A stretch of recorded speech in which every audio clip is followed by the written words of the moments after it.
एक आदमी हर रोज निकलता था कमाने के लिए। शाम को जब वह घर पहुंचता तो लोगों के द्वारा पत्नी के बारे में बहुत सारी कहानियां उसे सुनने को मिलती थी। बताया जाता था आज तुम्हारे घर इतने लोग आए थे, आज तुम्हारी पत्नी उसके साथ घर से बाहर गई थी। यानी जब इस तरह की बातें अपनी पत्नी के बारे में सुनता था तो उसे बहुत ज़्यादा तकलीफ होती थी, बहुत ज़्यादा दुख होता था। शादी के 10 साल हो गए थे लेकिन उसकी पत्नी अपनी आदतों से बाज नहीं आ रही थी।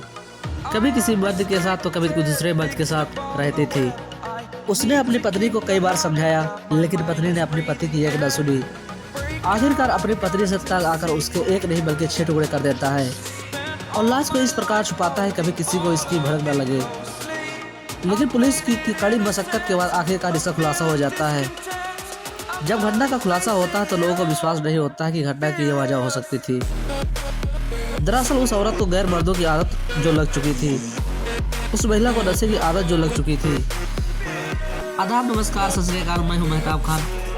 आज की जो सच्ची घटना मैं सुनाने जा रहा हूं, यह घटना है उत्तर प्रदेश का एक जिला है सीतापुर और सीतापुर का एक थाना लगता है रामपुर कला और रामपुर कला का एक गांव है गुलहरिया चहरपुर।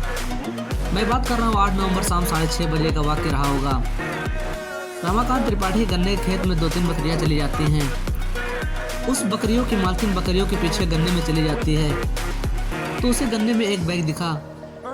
वह महिला जब उस बैग को खोलती है तो उसे देखकर वह हैरान हो जाती है। उस बैग में एक हाथ और एक पैर था।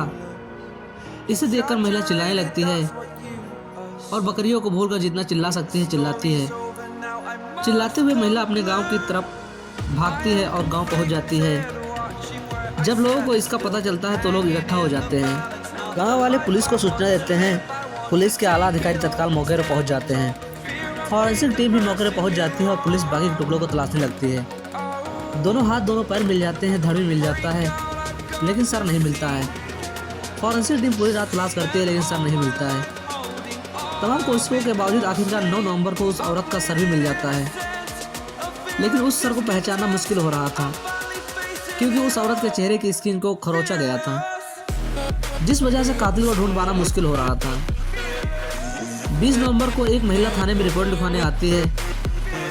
वह अपनी बेटी की फोटो दिखाती है और बताती है कई दिनों से बेटी से बात करने की कोशिश कर रही हूँ लेकिन बात नहीं हो पा रही है। उसके बाद आखिरकार तमाम कोशिशों के बावजूद कातिल का पता लग जाता है।